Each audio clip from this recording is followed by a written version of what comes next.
Hi guys, myself Seema Shaljanand. Thanks to come to my channel Sci Basics Plus Advanced. In this video, I will discuss about formation of transcription initiation complex. तो transcription initiation complex का formation कैसे होता है detail explanation हम इस video में देखेंगे। वैसे एक मिनट का शॉर्ट्स मैंने ऑलरेडी इस टॉपिक से रिलेटेड इंट्रोडक्शन और थोड़ा सा उसके बारे में बताया है, लेकिन यहाँ पर हम डिटेल एक्सप्लेनेशन देखेंगे। आइए देखते हैं। जैसे कि हर एक डिटेल एक्सप्लेनेशन के पहले मैं थोड़ा सा आपको इंट्रोडक्शन बताती हूँ, ताकि आपको जो लॉन्ग आंसर टाइप क्वेश्चंस आ जाए उसमें आप इंट्रोडक्शन विथ कंक्लूजन और बीच में सारा कॉन्सेप्ट्स अच्छे से दे सकें। तो क्या होता है ट्रांसक्रिप्शन इनिशिएशन कॉम्प्लेक्स? सबसे पहले तो ट्रांसक्रिप्शन टर्म क्या होता है? तो डीएनए से आरएनए के बनने की प्रोसेस को ही हम क्या कहते हैं? ट्रांसक्रिप्शन कहते हैं। और आरएनए से प्रोटीन बनने के प्रोसेस को क्या कहते हैं? ट्रांसलेशन कहते हैं। तो यहाँ हमें क्या देखना है? Formation of transcription initiation complex. Transcription initiation complex क्या होता है? तो transcription initiation complex includes RNA polymerase bound to the promoter region of the DNA. ये ट्रांसक्रिप्शन इनिशिएशन कॉम्प्लेक्स में क्या होता है? आरएनए पॉलीमरेज बाउंड करता है कहाँ से? प्रमोटर रीजन से। प्रमोटर रीजन कहाँ होता है? तो डीएनए पर होता है।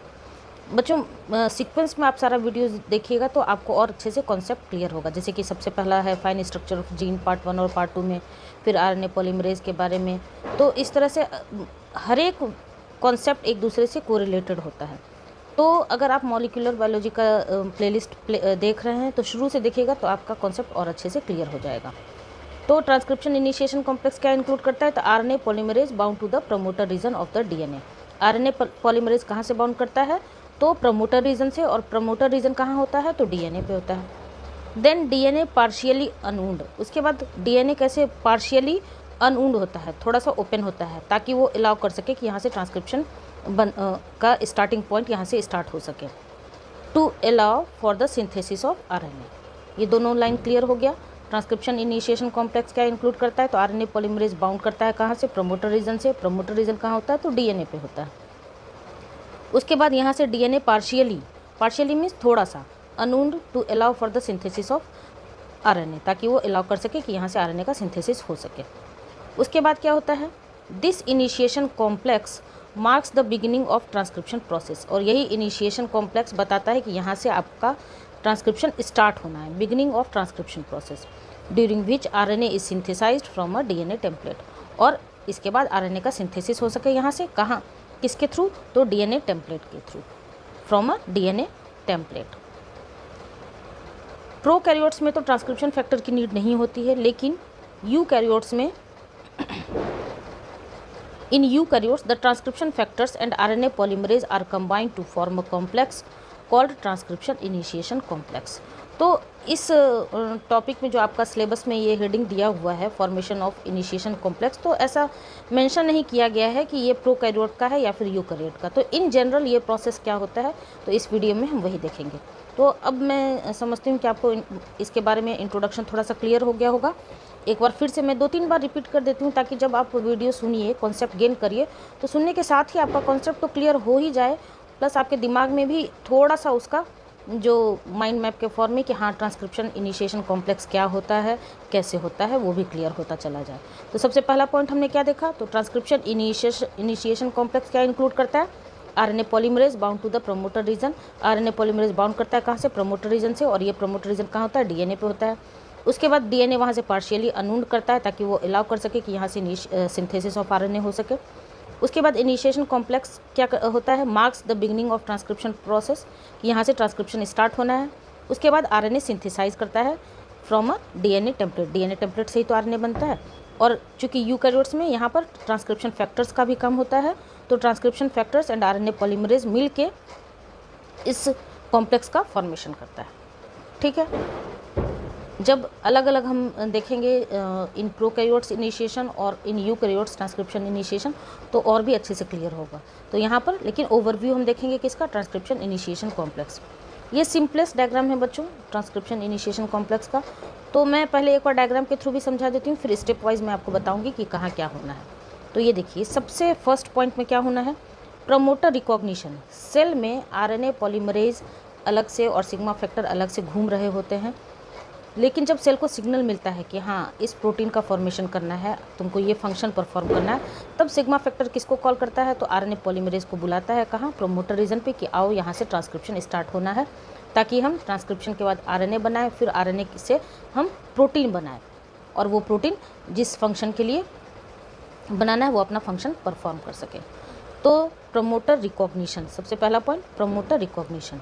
तो जब फाइन स्ट्रक्चर ऑफ जीन आप देखिएगा तो वहाँ मैंने बहुत अच्छे से प्रमोटर रीजन को एक्सप्लेन किया है। ये है आपका DNA template 5 prime to 3 prime और 3 प्राइम टू 5 प्राइम, क्योंकि कम्प्लीमेंट्री इंड होता है तो हमें पता है ये एंटी पैरेलल रीजन में प्रेजेंट होते हैं। तो एक साइड अगर 5 प्राइम होगा तो दूसरे साइड 3 प्राइम होगा, और एक साइड 3 प्राइम होगा तो दूसरे साइड 5 प्राइम होगा। यहाँ से ये ट्रांसक्रिप्शन स्टार्ट पॉइंट होता है +1 रीजन। तो आपको पता है कि अगर इसके लेफ़्ट साइड हम देखेंगे तो लेफ़्ट साइड आपको ये क्या दिया हुआ है? ये है आपको -35 और ये है -10।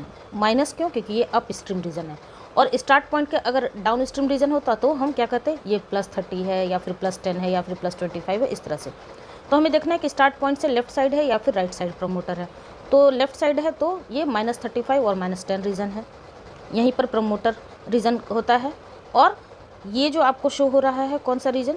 ये वाला रीजन, ये हो गया आपको ट्रांसक्रिप्शन रीजन, मीन्स यहाँ से यहाँ तक आपको ट्रांसक्रिप्शन होना है। उसके बाद आ जाइए ये क्लोज्ड कॉम्प्लेक्स। क्लोज्ड क्यों? क्योंकि अभी डीएनए अनउंड नहीं हुआ है, मीन्स खुला नहीं है, अभी डीएनए क्लोज है, क्लोजली पैक्ड है। तो यहाँ पर प्रमोटर रीजन पे आपको क्या बाउंड हो रहा है? RNA polymerase. तो मैं आपको फिर से रिकमेंड करूँगी बच्चों, एक बार आरएनए पॉलीमरेज का डिटेल वीडियो ज़रूर देखिएगा। आरएनए पॉलीमरेज है ये, और यहाँ आपका सिग्मा फैक्टर कॉल करता है।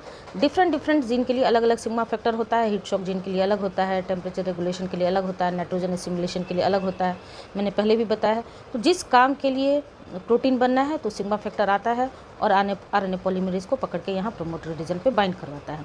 और आरएनए पॉलीमरेज में आपको 2 अल्फ़ा होता है, एक अल्फ़ा डैश, एक बीटा डैश रीजन और एक ओमेगा रीजन। आरएनए पॉलीमरेज का जो डिटेल वीडियो है वो आप देखिएगा तो अच्छे से कॉन्सेप्ट क्लियर हो जाएगा। तो यहाँ सिग्मा फैक्टर बाउंड हुआ। उसके बाद क्या होता है? फर्स्ट स्टेप आपका प्रोमोटर रिकॉग्निशन, दूसरा क्लोज्ड कॉम्प्लेक्स फॉर्मेशन, तीसरा क्या होगा? तीसरा है डीएनए स्ट्रैंड सेपरेशन। अब यहाँ से डीएनए थोड़ा सा अनउंड होता है, आप देख रहे हैं यहाँ से डीएनए हल्का सा लूज़ हो रहा है, ताकि यहाँ से आपको आरएनए पॉलीमरेज अपना आरएनए बना सके। तो अभी थर्ड स्टेप क्या हो रहा है? DNA strand separation.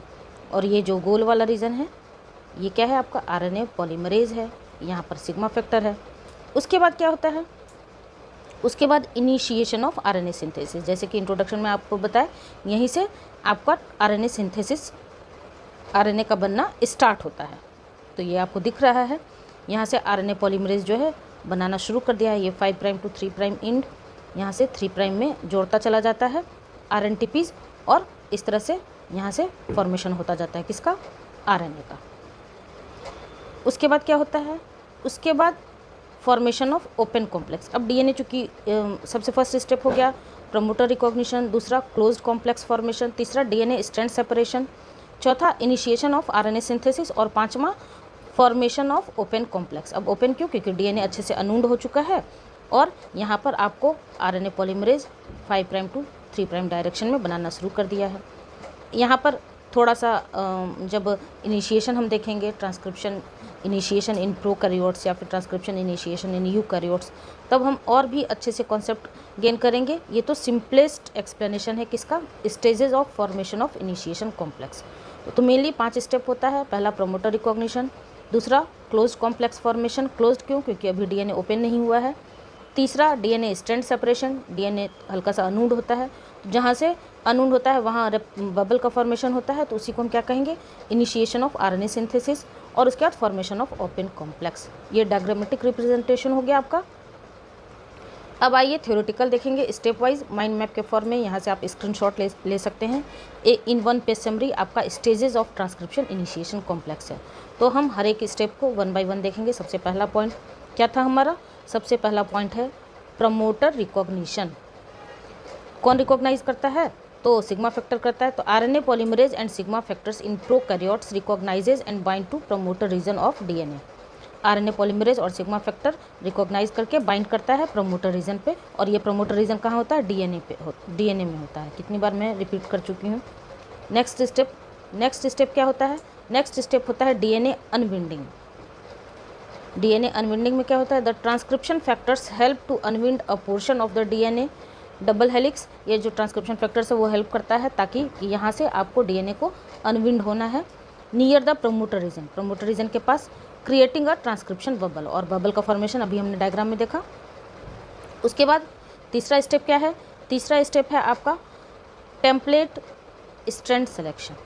One of the कौन सा टेम्पलेट, कौन सा डीएनए में तो 2 स्ट्रैंड होते हैं आपको पता है, लेकिन किस डीएनए को रीड करके आरएनए पॉलीमरेज आरएनए बनाएगा वो होता है टेम्पलेट स्ट्रैंड सिलेक्शन। टेम्पलेट का स्ट्रैंड का सिलेक्शन कैसे हो, ठीक है। तो one of the DNA strand serves as the template, दोनों स्ट्रैंड में से एक ही स्ट्रैंड को रीड करके आपको आरएनए पॉलीमरेज आरएनए का सिंथेसिस करता है। तो one of the DNA strand serves as the template strand for RNA synthesis while other remains uninvolved. अब देखिए यहाँ देखिए, मैं थोड़ा सा फिर से डायग्राम पे जाऊँगी। ये जो डीएनए है आपका डबल स्ट्रैंडेड रीजन, ये है 5 प्राइम टू 3 प्राइम और ये है 3 प्राइम टू 5 प्राइम।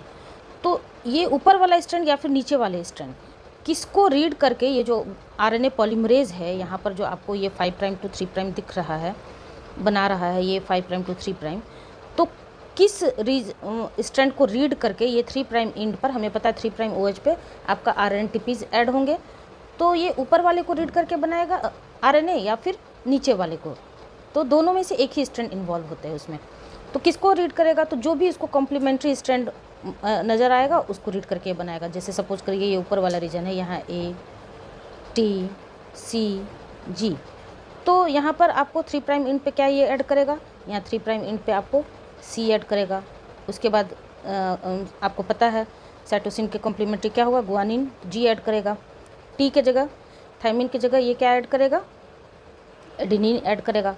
और एडेनिन की जगह चूँकि हमें पता है कि आरएनए में थायमिन नहीं होता है, तो यहाँ पर क्या ये ऐड करेगा, तो यूरासिल ऐड करेगा। तो ये तो बेसिक कॉन्सेप्ट हो गया कि अगर आपका एडेनिन है, यहाँ देखिए मैं फिर से बता देती हूँ, एडेनिन है तो उसके कॉम्प्लीमेंट्री क्या ये ऐड करेगा, यूरासिल। अगर थायमिन है तो उसके कॉम्प्लीमेंट्री एडेनिन। अगर साइटोसिन है तो उसके कॉम्प्लीमेंट्री गुआनिन। अगर गुआनिन है तो उसके कॉम्प्लीमेंट्री साइटोसिन। तो ये डीएनए के एक स्ट्रैंड को रीड करके जो आरएनए सिंथेसिस करेगा उसी को कहते हैं टेम्पलेट स्ट्रैंड सिलेक्शन। अब क्लियर हो गया होगा। उसके बाद आ जाइए आरएनए पॉलीमरेज बाइंडिंग। इसके बाद आरएनए पॉलीमरेज की बाइंडिंग होनी है। तो RNA polymerase binds to the promoter region. कहाँ बाइंड करेगा, प्रमोटर रीजन पे करता है, along with other transcription factors. Eukaryotes में ढेर सारे ट्रांसक्रिप्शन फैक्टर्स होते हैं, तो along with ये ट्रांसक्रिप्शन फैक्टर के साथ ऐड करेगा। क्यों करेगा, creating a transcription initiation complex, ताकि ये ट्रांसक्रिप्शन इनिशिएशन कॉम्प्लेक्स बना सके। Next step clear. पहला सबसे पहले क्या था, प्रोमोटर रिकॉग्निशन, उसके बाद डीएनए अनविंडिंग, उसके बाद टेम्पलेट स्ट्रैंड सिलेक्शन, उसके बाद आरएनए पॉलीमरेज बाइंडिंग। उसके बाद अब नेक्स्ट स्टेप क्या होता है, इनिशिएशन ऑफ आरएनए सिंथेसिस। अब यहीं से आरएनए की सिंथेसिस स्टार्ट होती है। डायग्राम से अभी मैंने आपको क्लियर भी किया। तो RNA polymerase start synthesising the complementary RNA. मैंने बताया कॉम्प्लीमेंट्री होता है न्यूक्लियोटाइड्स, कॉम्प्लीमेंट्री न्यूक्लियोटाइड्स को ही आरएनटीपीज कहते हैं। डीएनटीपीज और आरएनटीपीज में कभी भी आप कंफ्यूज मत होइएगा। डीएनटीपीज किसको कहते हैं, तो डीएनए पॉलीमरेज जो ऐड करते हैं उसको डीएनटीपीज कहते हैं, और आरएनए पॉलीमरेज जो न्यूक्लियोटाइड ऐड करते हैं उसको आरएनटीपीज कहते हैं। तो RNA polymerase start synthesising the complementary RNA nucleotides through the template strand. और फिर उसके बाद ये लास्ट स्टेप क्या है, promoter clearance. Once transcription begins, जब एक बार ट्रांसक्रिप्शन स्टार्ट होता है तो RNA polymerase and associated factors clear the promoter region. Promoter region को क्लियर करके आगे बढ़ता है, उसी को क्या कहते हैं, प्रोमोटर क्लियरेंस।